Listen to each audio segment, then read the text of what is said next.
À la une, éducation, les actions se multiplient dans les établissements de la métropole pour dire non aux suppressions de postes. Aujourd'hui, opération Journée morte au lycée Francisco Ferrer dans le quartier de l'Île-Five. Ce matin à 8 h, près de 20 professeurs se sont réunis à l'entrée de l'établissement.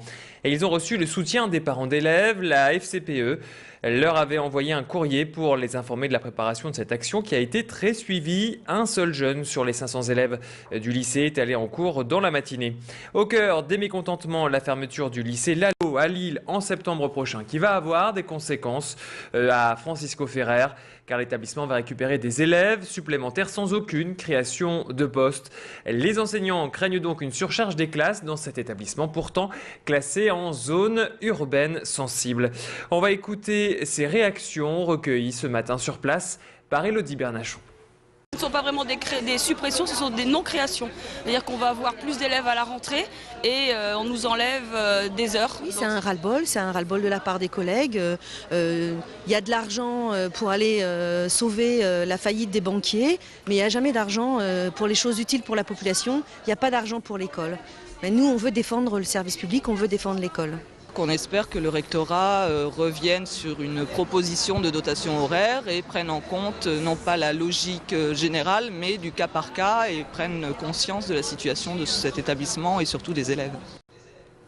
Et enseignants et parents d'élèves du collège Léon Blum vont occuper l'établissement de Villeneuve-d'Ascq ce soir pour dénoncer la suppression de 7 postes à la rentrée prochaine. Un appel à la grève a également été lancé pour demain dans l'établissement. Grosse perturbation sur la ligne 2 du métro ce matin vers 8 h 30. La circulation a été coupée entre les stations Jean Jaurès et Fort-de-Mons. Le trafic a été interrompu dans les deux sens jusqu'en milieu de matinée. Des bus relais avaient été mis en place, la circulation des tramways renforcée. Ces perturbations ont été causées par une panne très rare. Un problème mécanique est survenu sur un arbre de transmission d'une voiture du métro. Du coup, plusieurs centaines d'usagers ont été perturbés ce matin. Écoutez ces réactions recueillies dans une station par Hélène Chaplet et Tanguy Lecluse. On est marre, la SNCF et le métro c'est tous pareil, ils m'énervent. Il y en a eu au mois de septembre et là ça recommence quoi. C'est un peu embêtant quand même, depuis ce matin on galère. C'est handicapant mais c'est pas... bon, ça nous fera un peu de retard, on va à Roubaix, métro Alsace, bon on va chercher une autre solution et voilà. Une lueur d'espoir pour Florence Cassé. L'ultime recours de la nordiste va pouvoir être examiné par la justice mexicaine. Ce jeudi, la première chambre de la Cour suprême du pays s'est déclarée compétente pour examiner cette dernière procédure de la Française condamnée à 60 ans de prison pour enlèvement et association de malfaiteurs. La jeune femme de 36 ans conteste la constitutionnalité du rejet du pourvoi en cassation rendu le 10 février dernier. Les 3 juges ont confirmé sa condamnation définitive au plan pénal. Mais le chemin reste encore long pour Florence qui a toujours clamé son innocence. En effet, la Cour suprême doit encore se prononcer sur la recevabilité de ce recours et dispose d'un délai infini pour le faire. La situation est toujours critique au Japon, 6 jours après le séisme et le tsunami qui ont frappé l'archipel. La menace d'une catastrophe nucléaire plane toujours sur la centrale de Fukushima. Plusieurs incendies et explosions sont survenus sur les 6 réacteurs.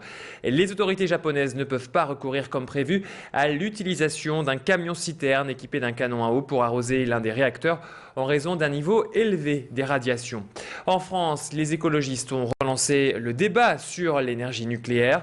Qu'en est-il de la situation dans les centrales dans notre pays? Selon un rapport de l'ASN, l'autorité de sûreté nucléaire, le nombre d'incidents et d'anomalies sur les centrales en France a doublé en 10 ans. Ils en ont recensé plus de 1000 en 2010. Seuls 3 incidents de niveau 2 ont été recensés, mettant en cause des défaillances importantes des systèmes de sécurité. Dans la région, la centrale de Gravelines est vérifiée très régulièrement. Plus d'explications sur ces procédures au micro de Thomas Kimerlin. Nous avons un système d'inspection. Nous réalisons 35 inspections en moyenne par an qui donnent lieu à des demandes d'amélioration à chaque fois, ce qu'on appelle des lettres de suite. Nous avons également un système de gestion des événements.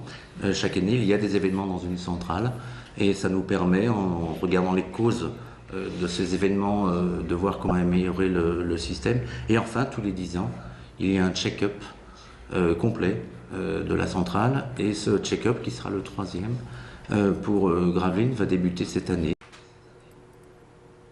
Les saisies de drogue dure se multiplient dans la région. Les forces de l'ordre ont réalisé 4 prises ces derniers jours. Mardi, une jeune femme russe a été interpellée à Rekem avec de la cocaïne, de l'héroïne et 2 kilos de produits de coupage. Elle a été placée en garde à vue. Lundi, c'était une prise 4 kilos d'héroïne retrouvée dans un bagage du train Bruxelles-Perpignan, arrêtée en gare Lille-Europe. Une enquête a été ouverte et puis 2 autres contrôles ont abouti à d'autres prises à Lille et Maubeuge. On termine ce flash avec cette bonne nouvelle. Pendant 3 jours, la métropole fête l'anime au programme jusqu'à dimanche. Des projections, soirées et expositions à la pleine image de Tourcoing, au musée du Frénois ou encore au Tripostal de Lille. La gare Saint-Sauveur, elle, accueille l'exposition Game Art, inaugurée hier soir. Atari, Amiga ou encore Master System, Dreamcast ou GameCube. Si ces noms vous disent quelque chose, cette exposition est faite pour vous car vous pourrez jouer aux jeux vidéo de votre enfance. Ici, les artistes les ont détournés. Ils ont détourné les plus grands titres pour en faire des œuvres d'art. Je vous propose d'écouter l'avis des premiers visiteurs de cette exposition intitulée Game Art au micro de Frédéric Regnault. C'est les jeux vidéo de mon enfance, quoi. C'est les premières Nintendo, la NES. Tout ce côté pixel, street art qui revient vachement en ce moment, c'est plutôt assez intéressant comment c'est finalement réingurgité dans le côté de la mode et dans le côté lifestyle. En fait, c'est un avion qui doit toucher les adversaires. En fait, c'est un jeu en 3D. Et c'est en bougeant avec la machine qu'on arrive à toucher ses cibles. Ça rappelle des bons souvenirs, des bonnes parties entre potes qui ont duré pendant des heures et des heures. Quand ma mère gueulait, fais tes devoirs. Et je les faisais pas, je continuais de jouer. C'est la fin de cette édition. On va enchaîner avec la météo.